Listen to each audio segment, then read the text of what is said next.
গোবিন্দ ভজন, যেটা অন্য কোনো দেহে হয় না, মানুষ জন্মে হয়। আর এই মানুষ জন্মকে সার্থক করতে হলে পরম দয়াল শ্রী গুরুদেবের কাছে দীক্ষা নিয়ে হরি ভজন করতে হবে, কৃষ্ণ ভজন করতে হবে, তথা গোবিন্দ ভজন করতে হবে। এই তো জীবনের উদ্দেশ্য। দীক্ষা নিয়ে কৃষ্ণ ভজনে মেতে গেলাম, হ্যাঁ এটাই ঠিক, কিন্তু গন্তব্যস্থানে পৌঁছতে গেলে এই মনে করলাম পৌঁছে গেলাম তা তো হবে না, রাস্তা দিয়ে আগে হাঁটতে হবে, আগে রাস্তায় নামতে হবে। তো রাস্তা চিনিয়ে দেবে বলে পরম দয়াল শ্রী গুরুদেব সেই গন্তব্যস্থানের কথা বলবেন,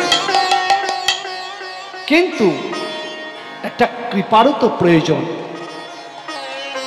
তাহলে কি করতে হবে আপনাকে? আমাদেরকে আগে নিত্যানন্দের স্মরণ নিতে হবে, তথা গৌর সুন্দরের স্মরণ নিতে হবে।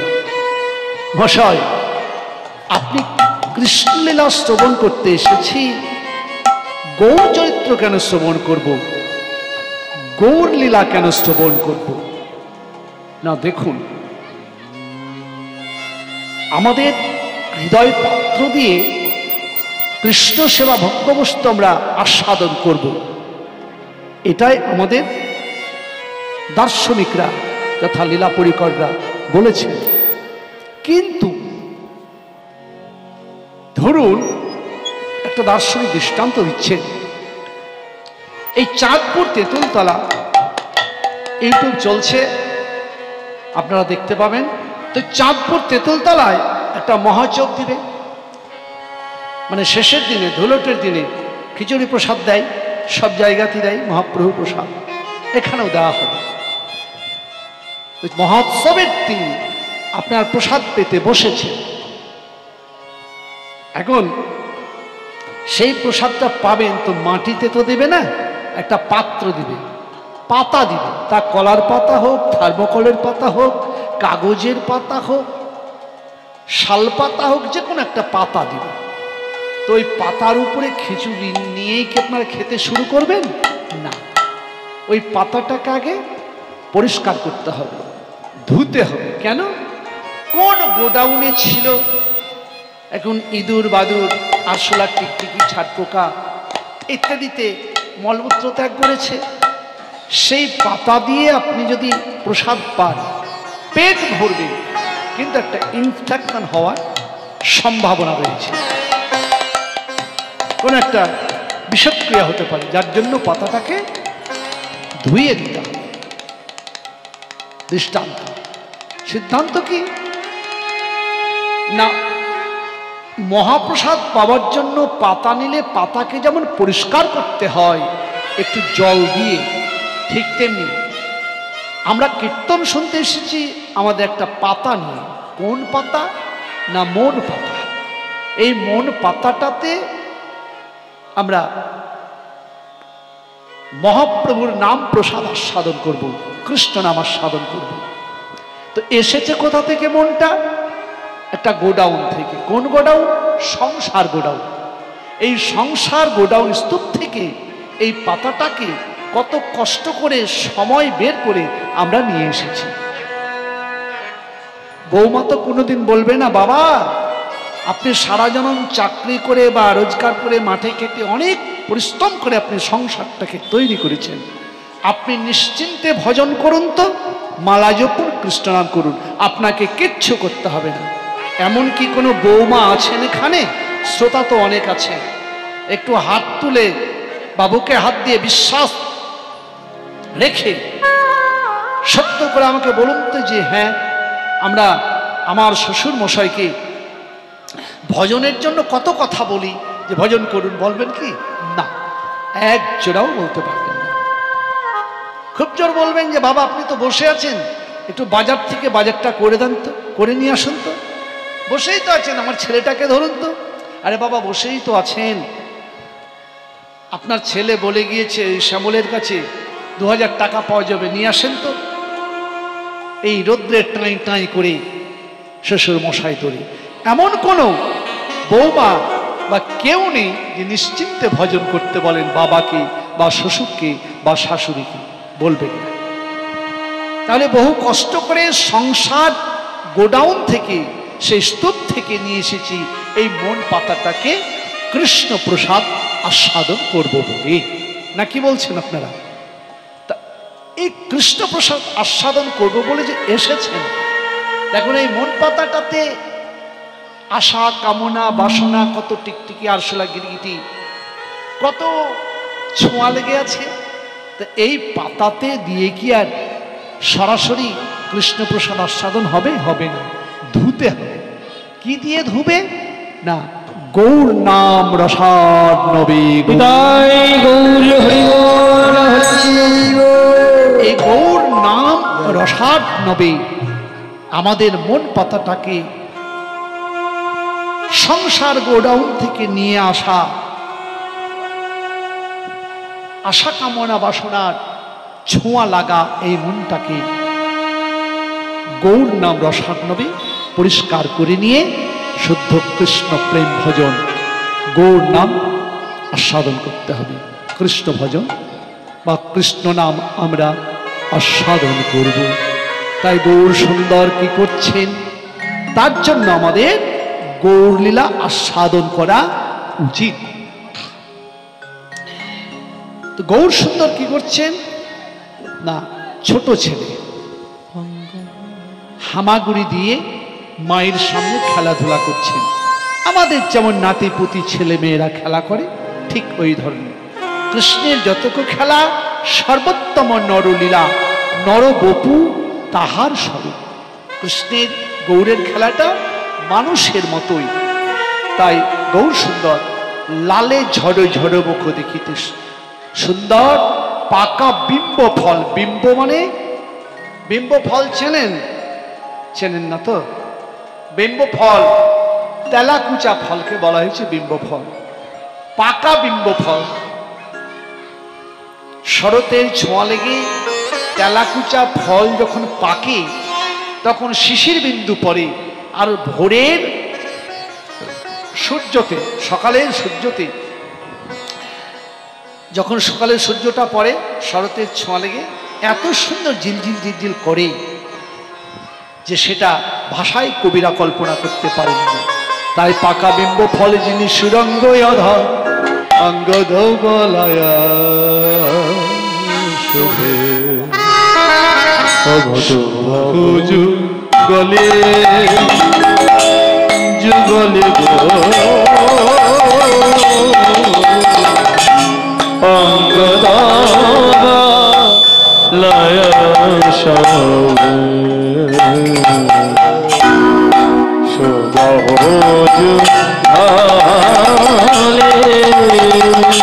ওই অঙ্গ ধৌবলয়া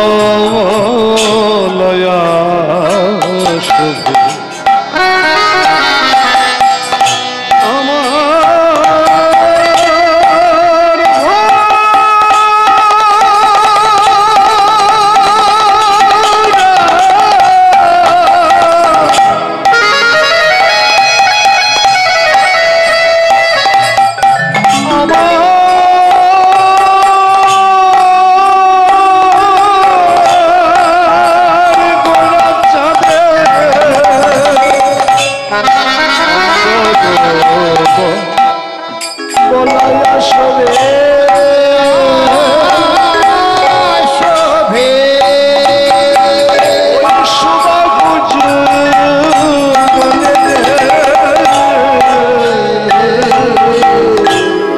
চরণে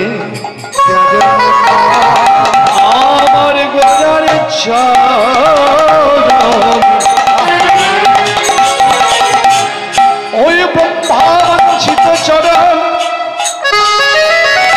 দেব পঞ্চাননের বঞ্চিত চরণ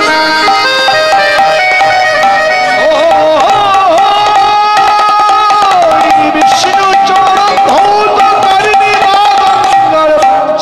চরণ চরণ পাওয়ার লাগি ব্রহ্মা বসে বসে ধ্যান করে, দেব পঞ্চানন ধ্যান করে, অনন্তরে বিছানা করে দিয়ে বসে বসে ধ্যান করে, সেই ব্রহ্মাবাঞ্ছিত চরণ সেই ঘোড়ার চরণে চরণে মগরা খাডু और चरणे गोरा खाडू চরণে মগরা খাডু और मग्न खो गले চরণে মগরা খাডু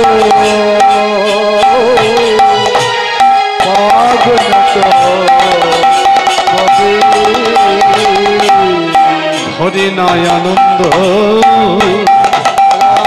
हरि नयानंद আমার গোরার ভজে নয়ানন্দ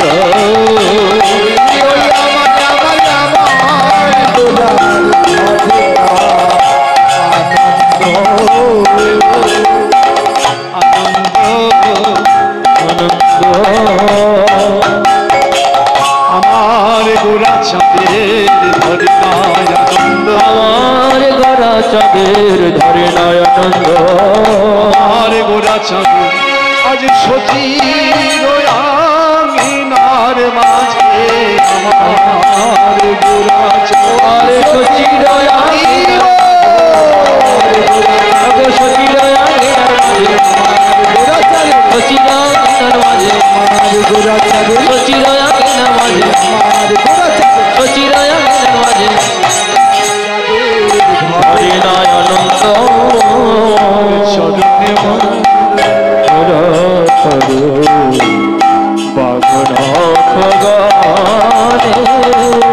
চরণে মগরা খারু বাঘ নখে গলে সোনার শিকুলি পিঠে পিঠে পাটের থপনা পাটের থপনা দেবে ঘোষে কহে নিছনিয়া পোনা নিছনি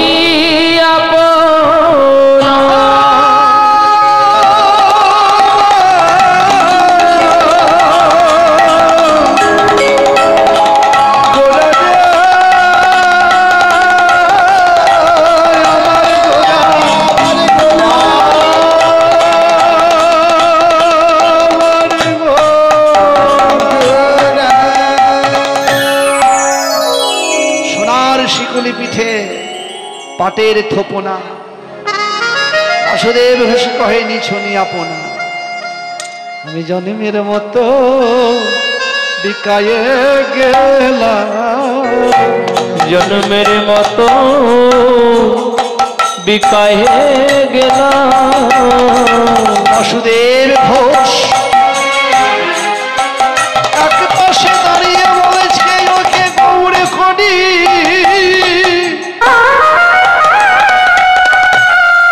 তোমার এই অভিনব লীলা দর্শন করে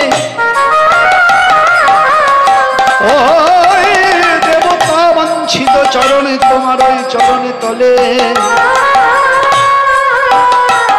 আমি জন্মের মতো বিকায়ে গেলাম আমি জন্মের মতো বিকায়ে গেলাম আমি চরণে ছাড়া করো না গো জন্মের মতো বিকায়ে গেলাম আমায় চরণ ছাড়া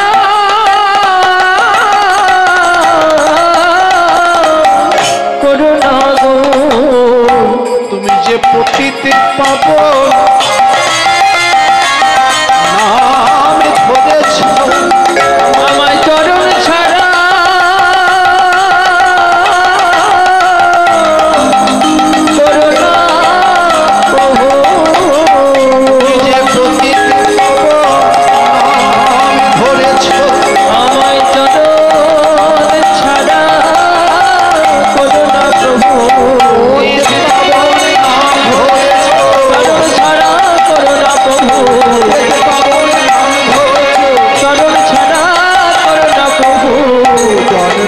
মতো বিকায়ে গেলাম। হে পতিত পাবন গৌর হরি, তুমি পতিত পাবন নাম ধরেছ, আমার মতো পতিত তুমি পাবে না। তুমি তো পতিতকে উদ্ধার করতে এসেছো, পুণ্যবানকে উদ্ধার করতে আসনি। যাদের পুণ্য আছে তারা তো এমনিতেই গোবিন্দ চরণ পাবে, তোমার চরণ পাবে, স্বেচ্ছায় বৈকুণ্ঠে যাবে। কিন্তু যারা পাপী তাপী তাদেরকে তুমি উদ্ধার করতে এসেছো। জগাই মাথায় পাপী ছিল, তারা হরি নামে উদ্ধার করো, উদ্ধারিল ওই চাপালে গোপাল পাপী ছিল, সেও তো তোমার চরণ কৃপায় উদ্ধার হলো। উদ্ধার হলো। আমি হচ্ছি পতিত, আর তুমি পতিত পাবো, আমার সমান তুমি পতিত পাবে না। এখন একটু জেনে নিই পতিত সংশ্লিষ্ট উদাহরণটা। পতিত কাকে বলে? পতিত তত্ত্বটা কি? আমাদের পতিত তত্ত্বটা একটু জেনে। পতিত মানে পাপী। আরে সারা জনম পতিত হয়ে থেকে গেলি, একটু কৃষ্ণ নাম করলি না? গ্রামে গুরুদেব এসেছে, তার কাছে দীক্ষা শিক্ষা নিয়ে অন্তত একটু কৃষ্ণ নাম কর, উদ্ধার হওয়ার চেষ্টা কর। পতিত হয়ে থাকিস না।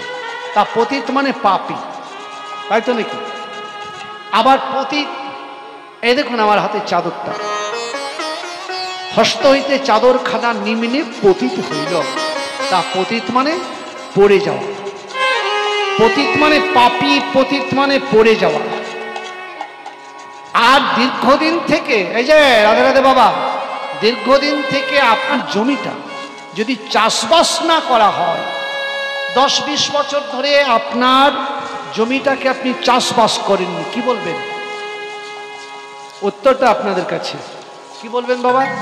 দীর্ঘদিন থেকে আপনার জমিটা, যে জমিতে শাক হয়, পাতা হয়, ধান হয়, পাট হয়, ইত্যাদি হয়, সেই জমিটা আপনি দীর্ঘদিন থেকে চাষবাস করেননি, কি বলবেন?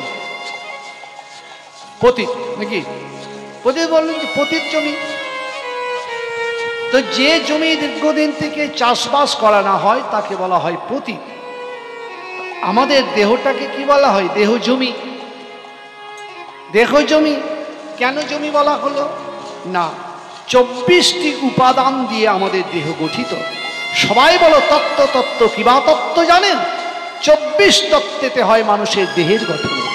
এই 24 তত্ত্বের মধ্যে আবার 5টি তত্ত্ব প্রধান। এই 5টি তত্ত্বের মধ্যে প্রধান তত্ত্ব হচ্ছে ক্ষিতি। তা পঞ্চভৌতিক দেহের মধ্যে ক্ষিতি, ক্ষিতি মানে মাটি, ক্ষেত, ক্ষেত থেকে এসছে ক্ষিতি, ক্ষিতি থেকে ক্ষেত। ক্ষিতি অতেজ মরুদ্গম। আপনি বীজ লাগাতে গেলেই কিন্তু গাছ হতে পারে, অঙ্কুরোদ্গম হতে পারে, সে গাছে কিন্তু ফল পাবেন না।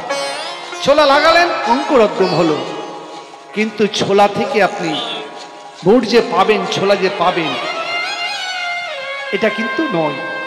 কেন না? 5টি অনুকূল পরিবেশের প্রয়োজন। ক্ষিতি মানে মাটি ভালো লাগবে, মাটি থাকলেই হবে না, জলের প্রয়োজন, অপ, তারপরে তেজ, সূর্যের তাপ, ক্ষিতি অপ তেজ মরুত মানে বাতাস, তারপরে ফাঁকা জায়গাতে লাগাতে হবে। তা ক্ষিতি মানে মাটি।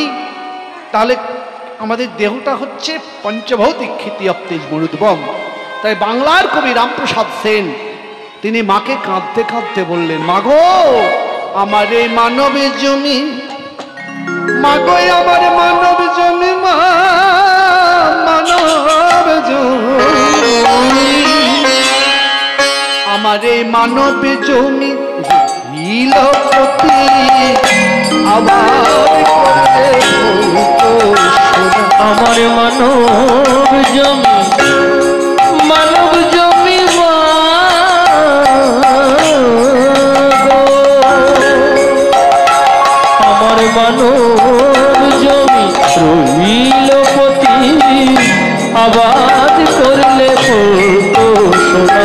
আমার মনিরে কাজ জানো না, আমার মনিরে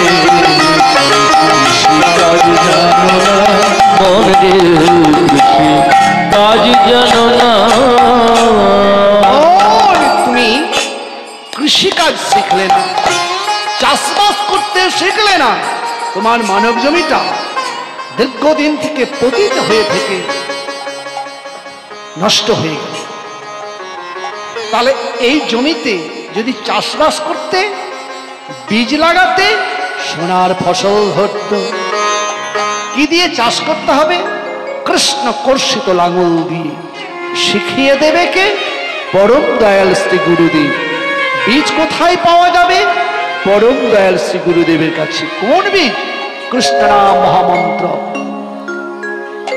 মন্ত্ররাজ অষ্টদাশ অক্ষর গোপাল মন্ত্র বীজ নিয়ে, সেই বীজটা যদি আপনি মনের সুখে চাষ করতেন, মানে যথা নিয়মে পরম দয়াল শ্রী গুরুদেবের কথা মতো যদি কাজ করতেন, তাহলে পরমে দয়াল শ্রী গুরুদেব মা যে বীজ দিলেন কানে কানে, আর পরম দয়াল শ্রী গুরুদেব মা যে বীজ দিলেন কানে কানে,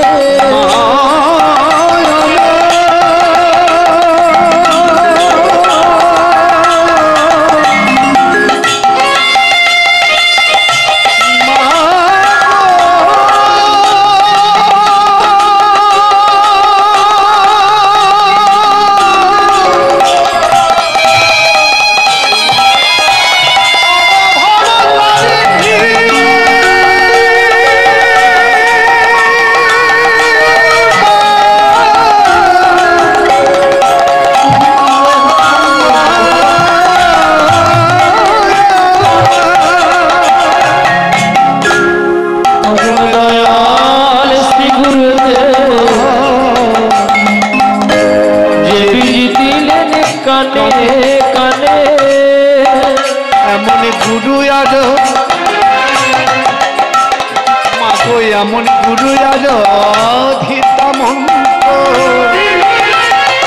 আমি সবে হারাম সাধন দিনে মনিরে,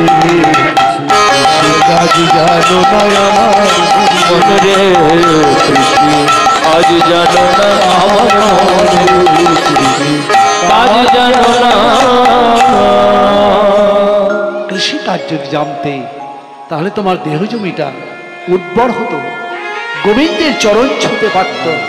আর গোবিন্দের চরণে যদি কোনো জীব একবার যেতে পারে, শাস্ত্র বলছেন ত্যক্তা দেহং পুনর্জন্ম নৈতি মামিতি সহর্জুন। হে অর্জুন, তুমি জেনে নাও আর জগতের জীবকে জানিয়ে দাও, এই কীর্তনের ছলে জগতের জীবকে জানিয়ে দাও যে জন্ম কর্ম চমে দিব্যম এবং যো ব্যক্তি তত্ত্বতা ত্যক্তা দেহং পুনর্জন্ম নৈতি মামিতি সহর্জুন। অনন্ত কোটি বিশ্ব ব্রহ্মাণ্ড পরিভ্রমণ করতে করতে, 84 লক্ষ জনে ভ্রমণ করতে করতে, সাধু গুরু বৈষ্ণবের কৃপা পেয়ে একবার জীব যদি কৃষ্ণ ভজনের স্পৃহা জাগে, জীবের যদি একবার কৃষ্ণ স্পৃহা জাগে, ভজন করার লালসা জাগে, উদ্বেগ জাগে, উৎকণ্ঠা জাগে, লোভ জন্মে, তাহলে সে কৃষ্ণ ভজনে ব্রতী হয়। আর কৃষ্ণ ভজন করতে করতে তথা আমার ভজন করতে করতে ভক্তের কৃপায়, গুরুদেবের কৃপায়, সাধুগণের কৃপায় একদিন আমার চরণে